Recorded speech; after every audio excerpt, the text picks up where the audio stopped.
اضطراب لوگوں کے دلوں پر چھایا ہوا ہے۔ ہر طرف سے حالات بڑے تشویشناک نظر آتے ہیں۔ عوام کے اوپر مہنگائی کا ایک طوفان مسلط ہے۔ ملک کے خزانے خالی ہو رہے ہیں۔ سیاسی طور پر قوم بٹی ہوئی ہے۔ عدم استحکام سیاسی طور کے اوپر بھی ہے، معاشی اعتبار سے بھی ہے۔ سیاسی سطح پر ایک ہنگامہ برپا ہے۔ ملک کا خزانہ خالی ہو رہا ہے اور ہم غیروں سے قرضے لینے کے، سودی قرضے لینے کے ابوال میں مبتلا ہیں اور لوگوں کو اپنا مستقبل بڑا مخدوش نظر آتا ہے۔ عام آدمی کی مشکلات کئی گنا بڑھ چکی ہیں۔ لوگوں کے لیے اپنے گھر کا انتظام کرنا اور اپنے لیے روزی کمانا یہ مشکل ہو گیا ہے۔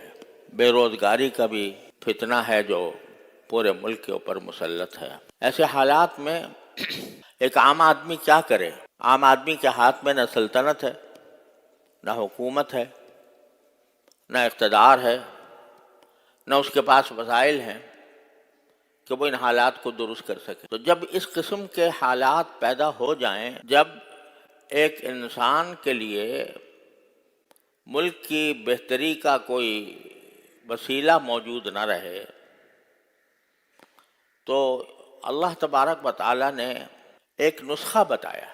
اگر آپ اور ہم مجلسوں میں بیٹھ کر حالات کا شکوہ کریں اور کہیں بھائی بہت برے حالات ہیں، بہت برے حالات ہیں، مہنگائی اس طرح بڑھ گئی ہے، سیاسی لڑائیاں اس طرح ہو رہی ہیں، حکومت اس طرح ناکام ہو رہی ہے اور عوام اس طرح پس رہے ہیں، اور کون کیا کر رہا ہے اس پر تبصرے ہم اپنی مجلسوں میں کرتے رہے ہیں، تو اس سے کیا حاصل؟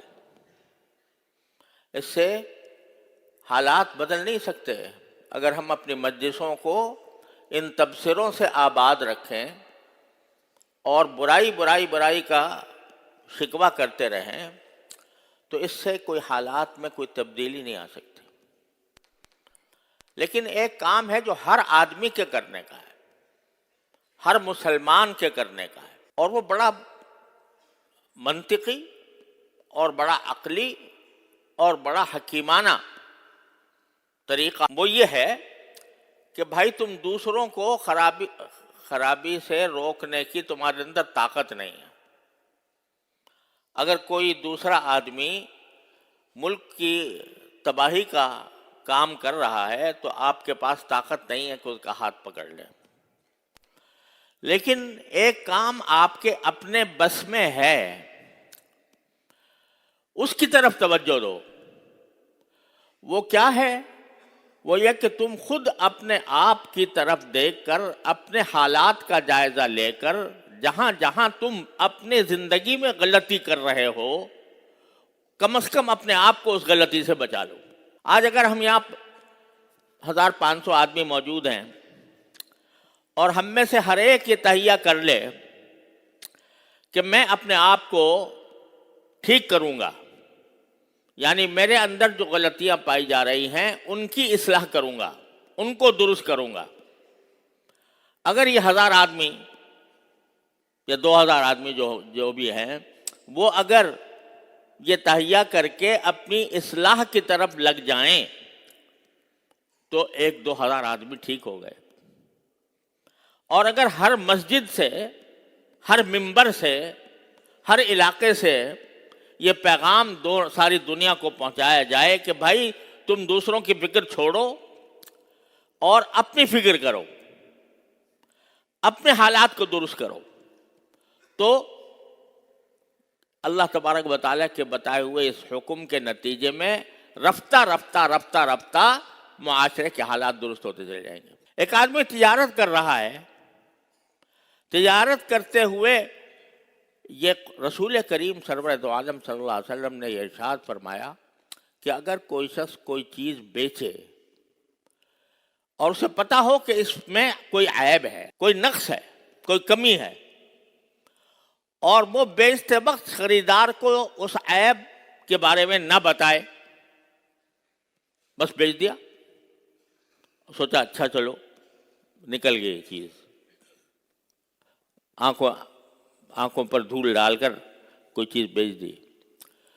تو رسول کریم سرورت عالم صلی اللہ علیہ وسلم فرماتے ہیں جس نے کوئی شخص عیبدار چیز بیچی جانتے بوجھتے اور خریدار کو نہ بتایا، لم یزل فی مقت اللہ، وہ ساری زندگی اللہ کے غضب میں رہے گا۔